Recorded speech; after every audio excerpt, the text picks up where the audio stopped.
Bienvenidos. Hoy hablaremos sobre la lesión medular. La lesión medular se define como un proceso patológico de etiología variable que resulta de la alteración temporal o permanente de la función motora, sensitiva y/o autonómica. En otras palabras, es el daño que sufre la médula espinal que conlleva déficit neurológico con efectos a largo plazo que persisten a lo largo de toda la vida. Todas estas alteraciones habitualmente se presentan por debajo del nivel de la lesión. La etiología de la lesión medular puede ser congénita o adquirida. Sin embargo, el primer caso está considerado más como una anomalía compleja del desarrollo de la médula que por una lesión. Los casos de lesión medular congénita se conocen como disrafismos espinales. A pesar de que la alteración funcional también varía según el grado de malformación y la clínica puede ser similar a la de la lesión medular adquirida, las lesiones congénitas suelen acompañarse de otras alteraciones a nivel del sistema nervioso central, como una hidrocefalia con hipertensión intracraneal, que pueden generar déficit cognitivo, epilepsia y alteraciones visuales, como otros. Por lo anterior, y porque la bibliografía sobre la lesión medular suele referirse a la lesión adquirida, en este momento estaremos hablando sobre los tipos de lesiones, aunque muchos de los temas planteados son aplicables a los disrafismos espinales, específicamente a la espina bífida o al mielomeningocele. Entonces, la lesión medular adquirida puede presentarse en tres distintos mecanismos que conlleva a la lesión tisular. Las más comunes son la destrucción, la compresión y la isquemia. En la mayor parte de los casos, la lesión medular ocurre debido a una combinación de 2 o 3 mecanismos en el consecuente edema medular, que a su vez condicionará un mayor riesgo a nivel del daño tisular. Este tipo de lesión de verdad nos preocupa mucho, ya que se puede producir una grave discapacidad, dadas sus limitaciones físicas y las múltiples complicaciones médicas, sino que además por el impacto socioeconómico que representa para la persona, la familia e inclusive el Estado. Por las graves consecuencias biopsicosociales y los altos costos de la lesión medular, se considera de suma importancia el desarrollo de programas de atención primaria y/o preventiva del lesionado medular, que ayuden a evitar las complicaciones médicas con los consecuentes ingresos hospitalarios. Esta reducción del número de complicaciones e ingresos hospitalarios no solo disminuirá los costos al sistema de salud, sino que también mejorará la esperanza y la calidad de vida de las personas que padecen de una lesión medular. Hablemos de los síndromes clínicos.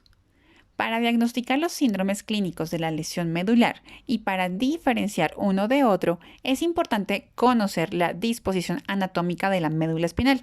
Estamos hablando de la sustancia blanca y de la sustancia gris, ya que el cuadro clínico se explica por la organización y la neurofisiología de la propia médula. El primero, síndrome de cordón anterior o de la arteria espinal anterior. Produce una pérdida variable de la función motora y de la sensibilidad al dolor y a la temperatura, conservando la propiocepción.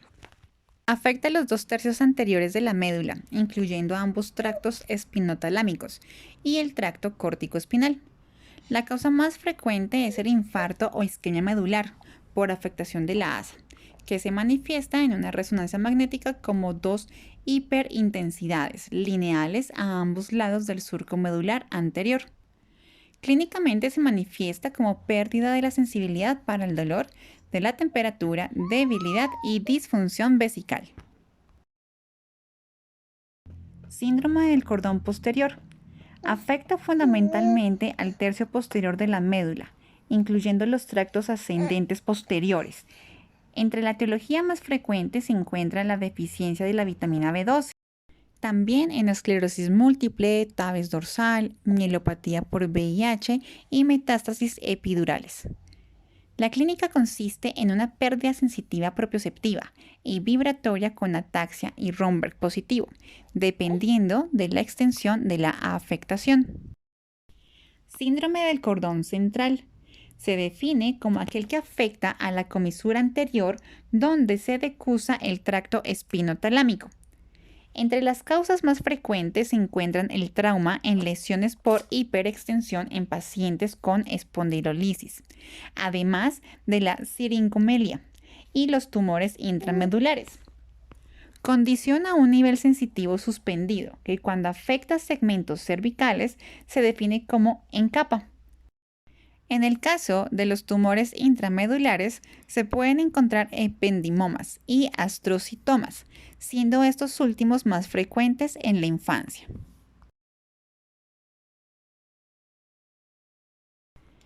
Síndrome de Brown-Séquard.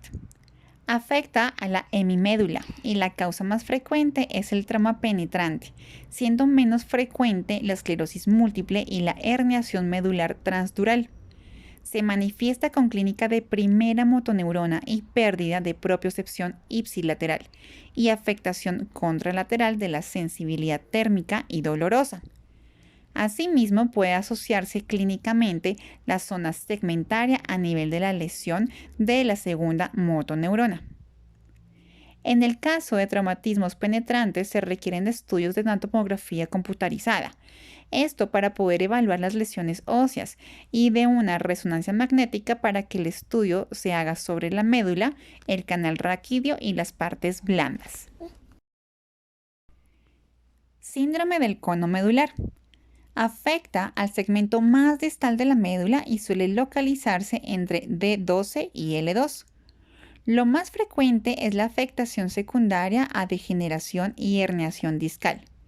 Se manifiesta como dolor en la región lumbar, una anestesia en silla de montar, parestesia con una clínica de primera y segunda motoneurona y disfunción vesical.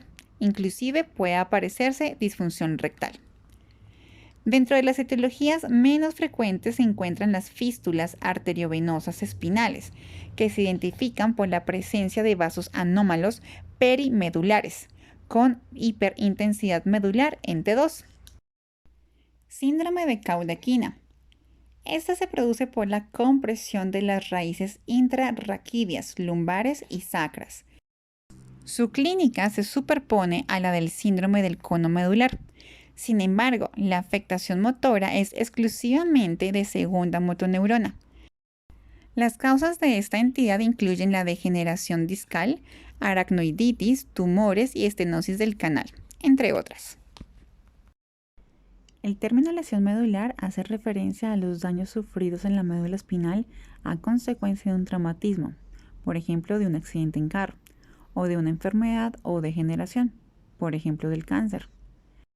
No existen estimaciones fiables de su prevalencia mundial, pero se calcula que su incidencia mundial anual oscila entre los 40 y 80 casos por millón de habitantes. Hasta un 90% de esos casos se deben a causas traumáticas, aunque la proporción de lesiones medulares de origen no traumático parece ir en aumento. Los síntomas que dependen de la gravedad de la lesión y su localización en la médula espinal pueden incluir la pérdida parcial o completa de la sensibilidad o del control motor en brazos o piernas e incluso en todo el cuerpo. Las lesiones medulares más graves afectan a los síntomas de regulación del intestino, la vejiga, la respiración, el ritmo cardíaco y la tensión arterial. La mayoría de las personas con lesiones medulares sufren dolor crónico. En los hombres, el riesgo es mayor en adultos jóvenes, entre los 20 y los 29 años aproximadamente, y adultos mayores 70 años o más.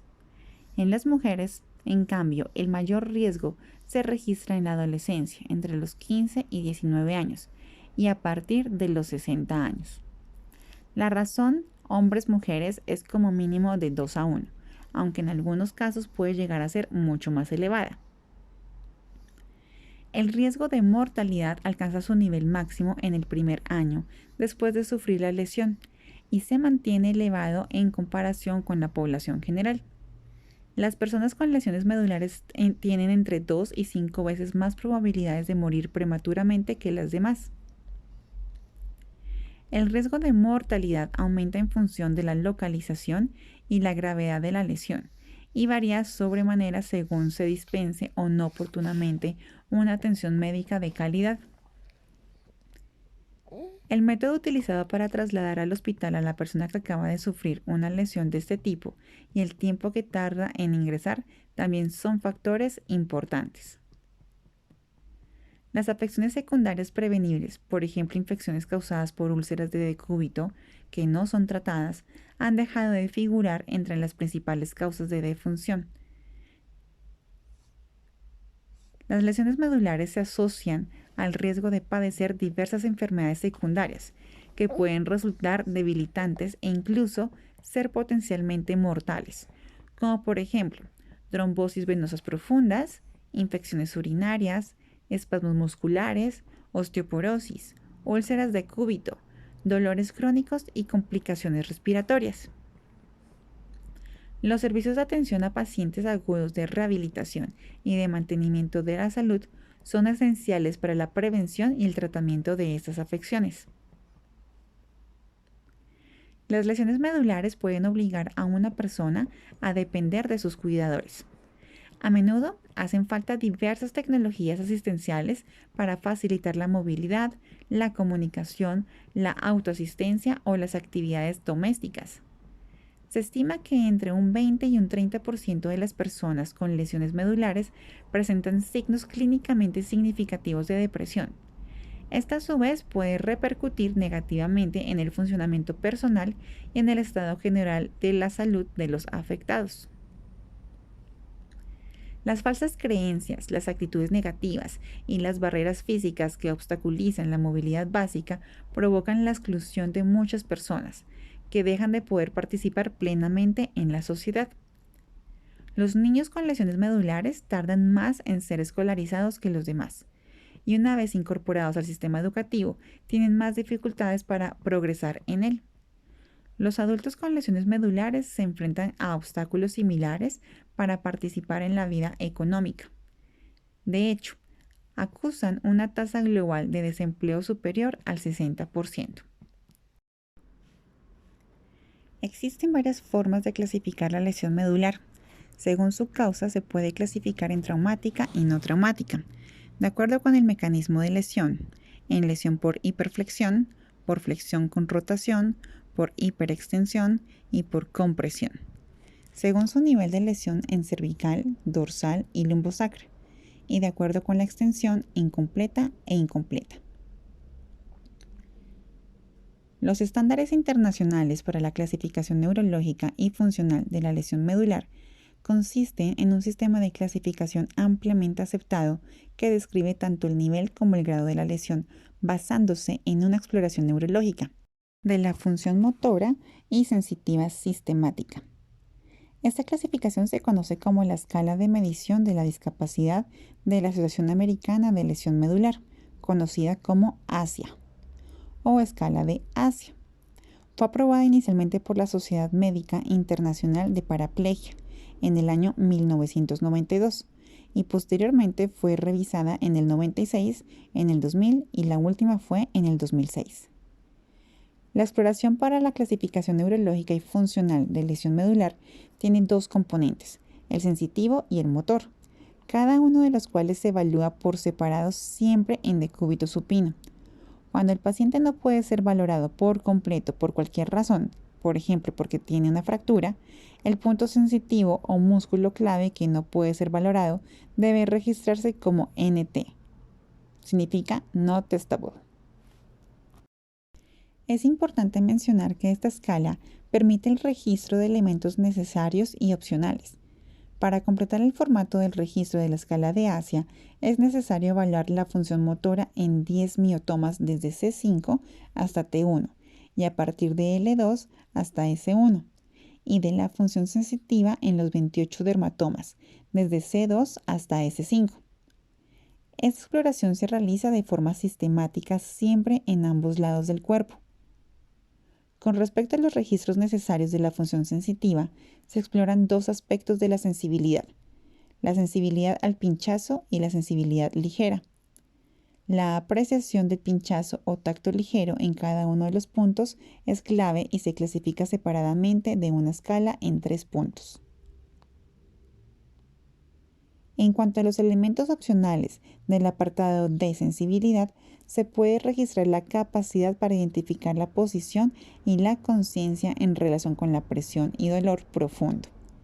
En ambos casos se puede utilizar la escala de ausente, dañada y normal. Para la evaluación de la función motora, el registro necesario requiere de la exploración de la fuerza del músculo clave, derecho e izquierdo, que corresponda a cada uno de los 10 miotomas mencionados. Cada músculo clave debe evaluarse en una secuencia cráneo-caudal. La fuerza muscular se gradúa según una escala de 6 puntos, en la cual se considera normal un músculo con una puntuación de 3, si los inmediatamente superiores están en 4 a 5. Con respecto al apartado opcional, en la evaluación de la función motora, se pueden evaluar otros músculos.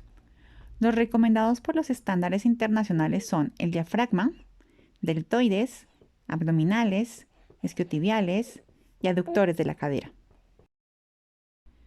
Para el registro de la actividad de estos músculos, se recomienda únicamente describirlos como función motora ausente, débil o normal.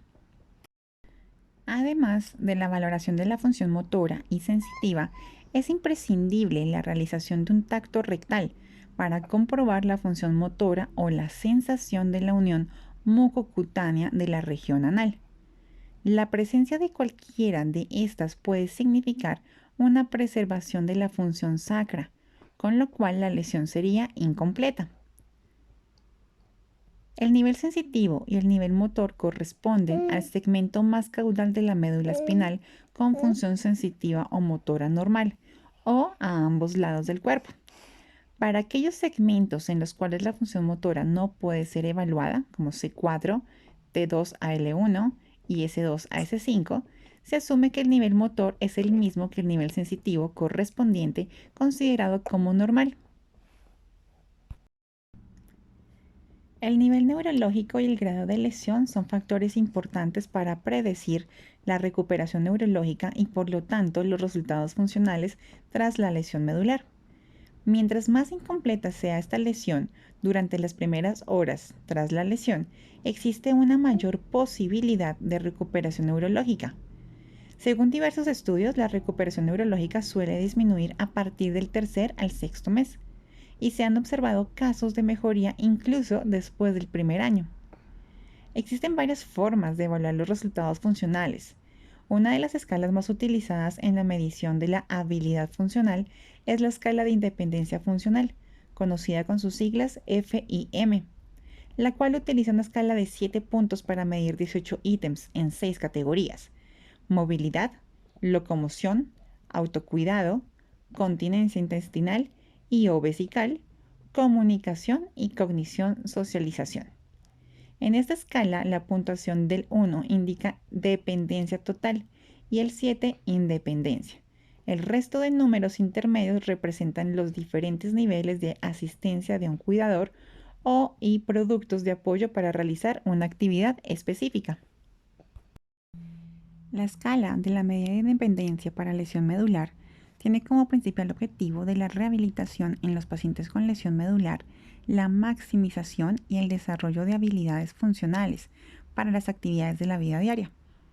La medida de independencia para el lesionado medular, con sus siglas SCIM, es una escala desarrollada en el Hospital de Lowenstein, en Israel, con un instrumento de calificación para medir los cambios funcionales en los pacientes con lesión en la médula espinal. La SCIM consiste en 94 categorías, definidas en 18 tareas individuales, dividido en 3 tareas funcionales. Las áreas funcionales son autocuidado, con un rango de puntuación de 0 a más o menos 20, respiración y manejo del esfínter de 0 más o menos 40, y movilidad de 0 más o menos 40. Cuando se habla específicamente de la movilidad, se tiene en cuenta la habitación, el baño y la movilidad al interior del hogar y al aire libre. La puntuación final de la SCIM oscila entre 0 y 100 puntos. El índice de Bartel fue uno de los primeros intentos de cuantificar la discapacidad en el campo de la rehabilitación física. aportando un fundamento científico a los resultados que se obtenían por medio de los profesionales de la rehabilitación en los programas de la mejora en los niveles de dependencia de los pacientes. Este índice es una medida simple en cuanto a su obtención e interpretación, fundamentada sobre bases empíricas. Se trata de asignar a cada paciente una puntuación en función de su grado de dependencia para realizar una serie de actividades básicas. Los valores que se asignan a cada actividad dependen del tiempo empleado en su realización y de la necesidad de ayuda para llevarlo a cabo. Las actividades de la vida diaria incluidas en el índice organizacional son 10. Comer, trasladarse entre silla y la cama, aseo personal, uso del baño, bañarse, ducharse, desplazarse, como andar en superficie lisa o en silla de ruedas, subir y bajar escaleras, vestirse, desvestirse, control de esfínter anal y urinario. Las actividades se valoran en forma diferente, pudiendo asignar 0, 5, 10 o 15 puntos. El rango global puede variar entre 0 y 100 puntos. Este índice aporta información tanto a partir de la puntuación global como de cada una de las puntuaciones parciales para cada actividad. En función del grado de afectación se puede clasificar la lesión medular en completa o parcial, y en función del nivel en que se produce, las consecuencias de la lesión medular serán más o menos graves. Una lesión medular a nivel cervical da lugar a una tetraplegia, que es la pérdida o disminución de la sensibilidad y o movilidad voluntaria de las extremidades superiores e inferiores y de todo el tronco. La lesión medular a nivel torácico y lumbar da lugar a una paraplegia, que se manifiesta por una falta de sensibilidad y o parálisis total o parcial de las extremidades inferiores y de la parte del tronco sublesional. La lesión medular a nivel del cono medular y de la cola de caballo produce afectación de la sensibilidad y reducción de la movilidad voluntaria, pero en la mayoría de los casos se preserva la capacidad de la marcha. La secuela más notable es la pérdida del control sobre los esfínteres y la alteración de la esfera sexual. De la lesión medular se derivan también otras consecuencias que se presentan en función del grado y nivel de lesión, como la falta del control de esfínter, dolor neuropático, espasticidad, alteración de la esfera sexual, problemas en la piel como las úlceras por presión, alteración de la función respiratoria, osteoporosis y trastornos de la regulación de la temperatura corporal. Hasta ahora las consecuencias de una lesión medular son irreversibles, dado que la médula espinal no se regenera y su complejidad y estructura hacen que la reparación quirúrgica con las técnicas actuales sea imposible. Sin embargo, se siguen investigando a nivel mundial para conseguir la curación en un futuro, y surgen nuevos procedimientos quirúrgicos y tecnológicos que contribuirán a mejorar el pronóstico y la calidad de vida de las personas afectadas.